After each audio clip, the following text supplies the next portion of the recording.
Welcome to the second exercise. So in this second exercise, what we are going to prompt up was we will work with DDL, DML, DCL and key constraints. So first of all, let us look into this word called as uh, creation of a table, etc. So for this, what we are going to do is we are going to do is we will work in the live SQL part. Yeah. So what was the first point of content? The first point of content was to create a table. So was to create a table here. So how we are going to create, etc. So that was using a create command. So we are going to make this customer table. After making the customer table, then we are going to prompt up the things with DML, DDL, and DCL operations. So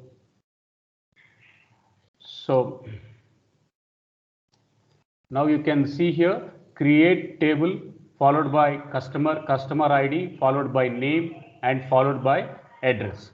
So now I'm going to hit on the run button to understand you how the customer table was created. So at the bottom you can see the output table was created. So now what was our next impending thing? The next impending thing was the next impending thing was we need to. I think someone has edited. So this is what create table customer is there. So I'm putting this thing into the.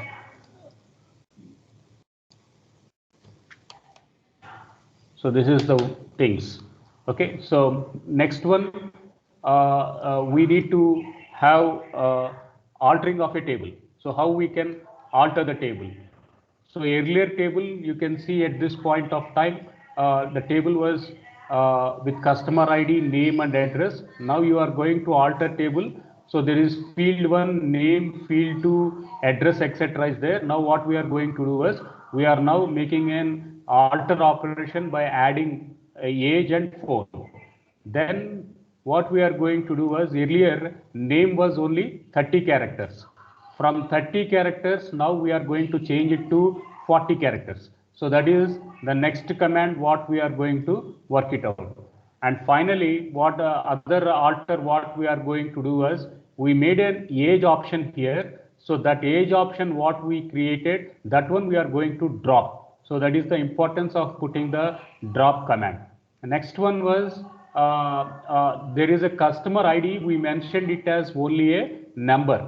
So now what we can do is, we can make this customer ID as a unique and not null. So in order to make unique and not null, what we are going to do is, we will take this alter table customer add constraint and make it as a primary key. Then what we are going to do is, finally we are going to drop the constraint. Okay, so this is all regarding the alter commands. So what we will do is, we will move to the live SQL. Now we are presently working on alter commands. So alter commands, this is part of a data definition language, and earlier one, it is also a data definition language, that is to create a table. So create a database here. Fine. So now let us work with the alter command, first alter command. So what was the first alter command? The first alter command now we are going to take up was uh, um, now we are going to take up was it is going to be alter table customer add age and phone. So now you can see table was altered. So let us see whether the alter was.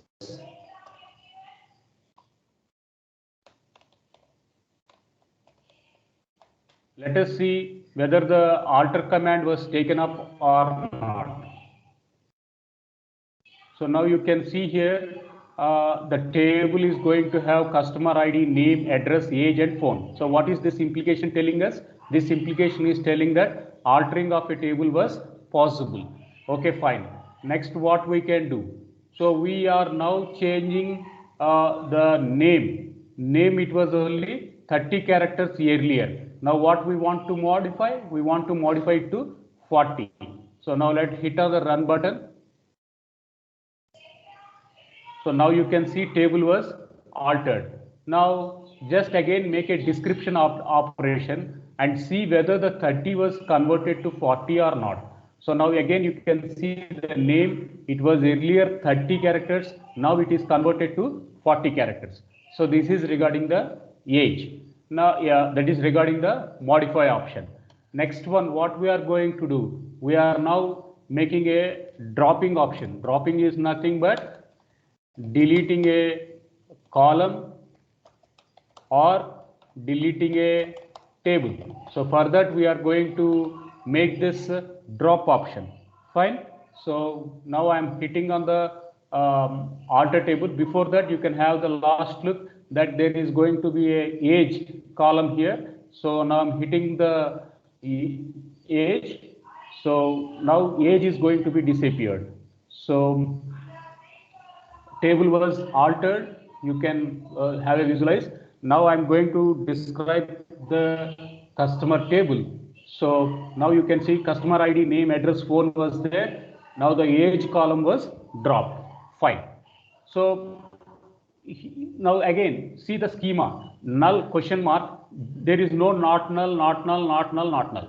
Now what I am going to do is we are now making this alter table customer add constraint. Now what we are going to do, alter table customer add constraint primary key CID, this is the constraint name. Then what we are going to make a primary key, we are going to make CID as a primary key. So if I am going to make CID as a primary key in the null option, you don't have a blank, you will be telling that not null. So now let us see whether it is working or not. So I'm hitting on the run button to execute that query. So table was altered. Now I am describing whether not null is going to come into scenario or not.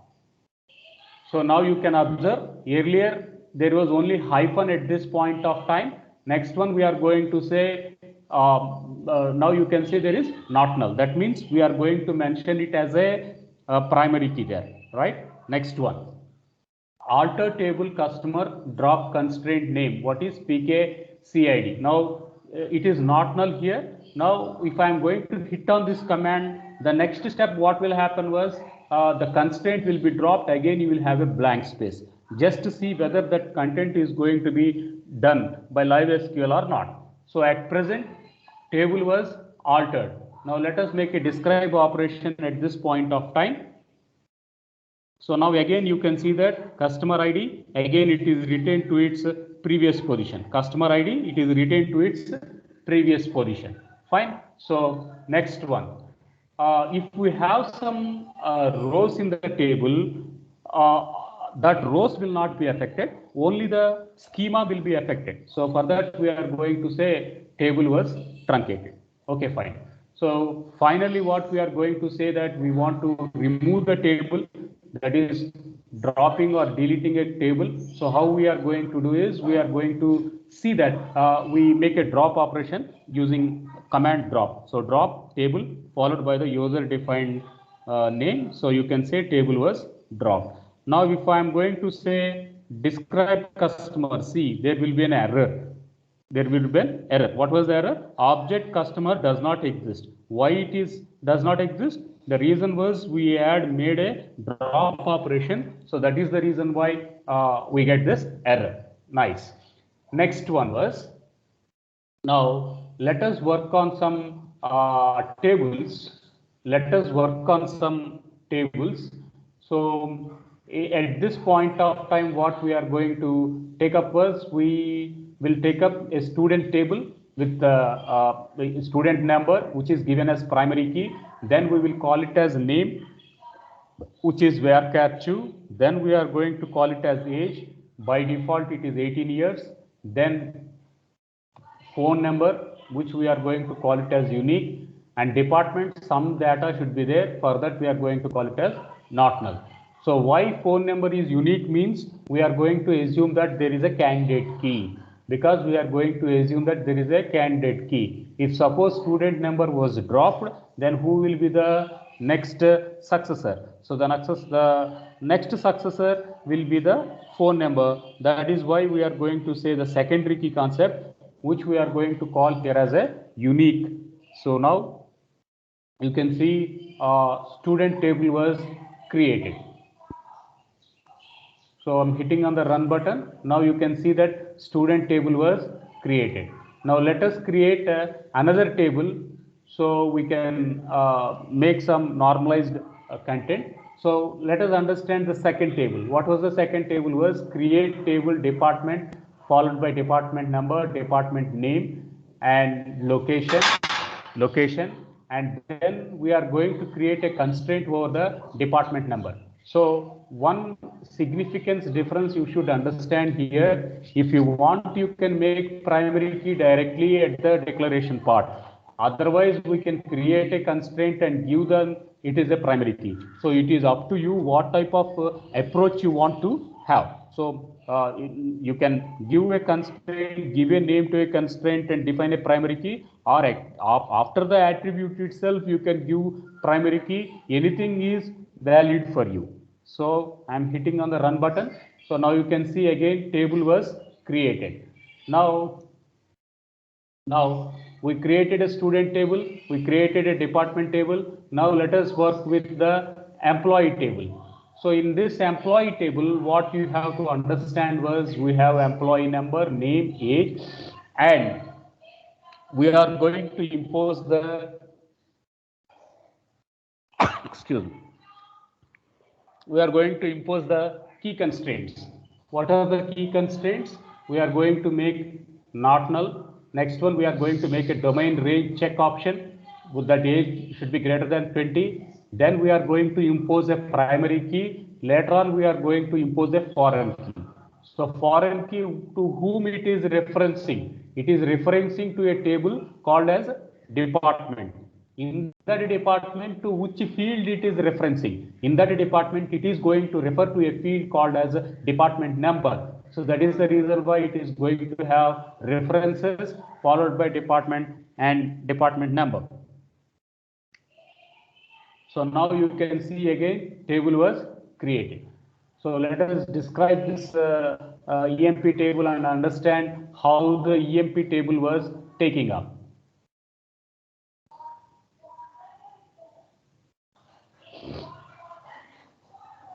So now at this point of time you can see employee number, it is not null, employee name, it is not null, age we have given a range, salary was not null, and department number is not null. So these are all the values what we are constraints what we are giving to the employee table.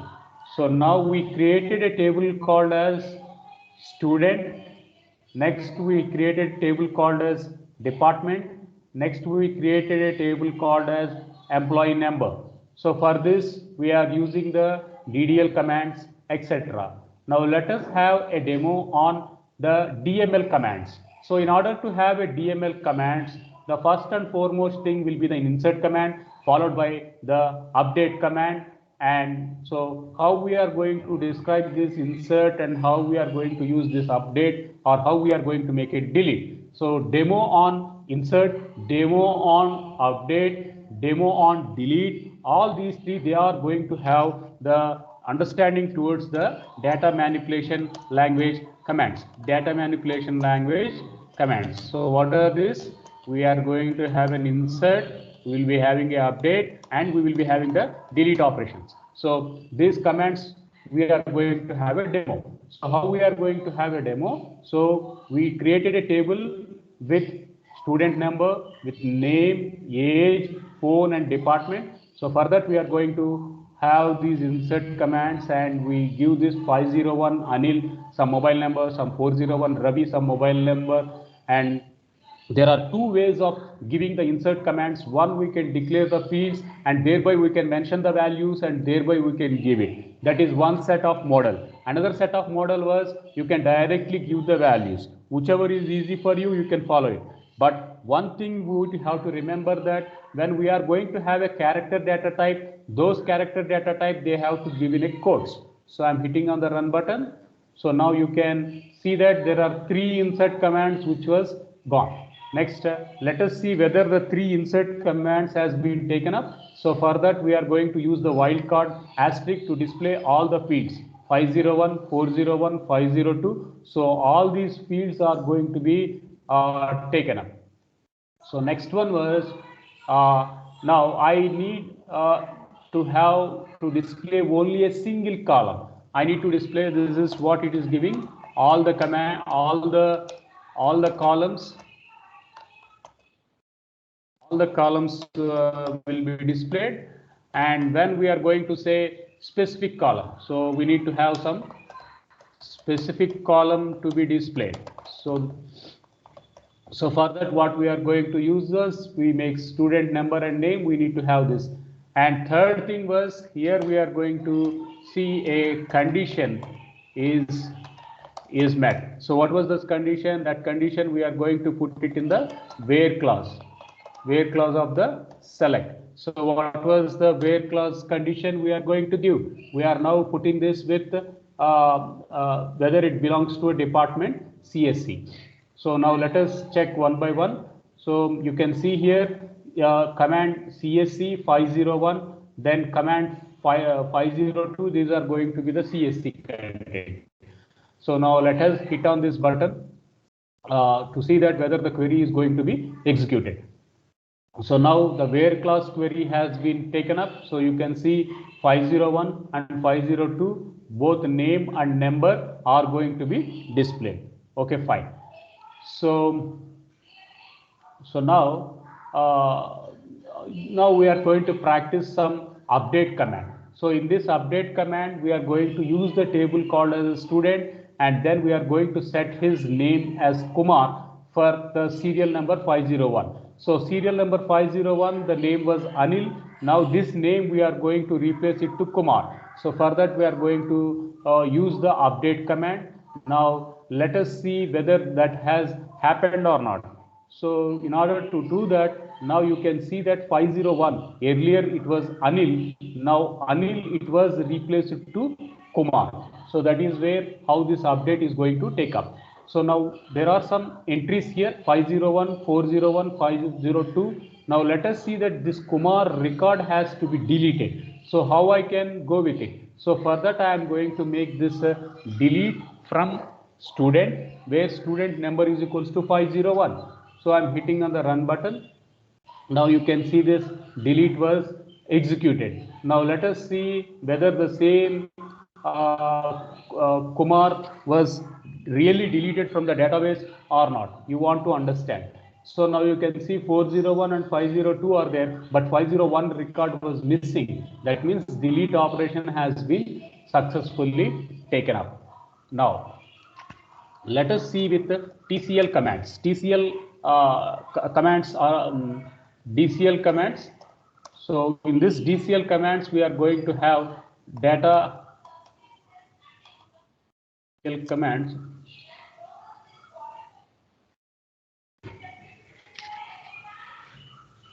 So one we are going to say data.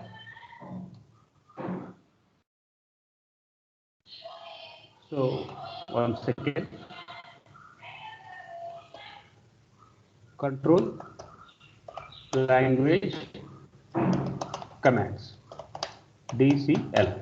So for that we are going to have grant, and another we can use pivot. So for that what we are going to use was we have a student table, and this student table is given permission to the user called as Anil. So for that what we are going to do is we give the permissions at this model. So we are working on live SQL. As we are working on live SQL, these commands will not be supported. We have to have a local copy and have DBA rights, then only the grant and revoke operations will grant and revoke operations will be executed. So in the lab you can practice. Okay, so in the computer lab, your D block, there you can practice when you come. So these two commands you can put it on hold. So that is all regarding your experiment number 1. So experiment number 1, what was experiment number 2? This is we are working with DDL, DML and DCL commands. Okay, and constraints. So this is all regarding the experiment 2. So I'm saving the session. So now let us come back to the SQL part, and what next? So we will go to the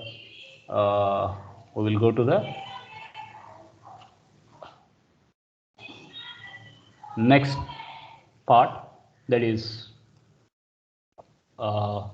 experiment number 3. So this is all regarding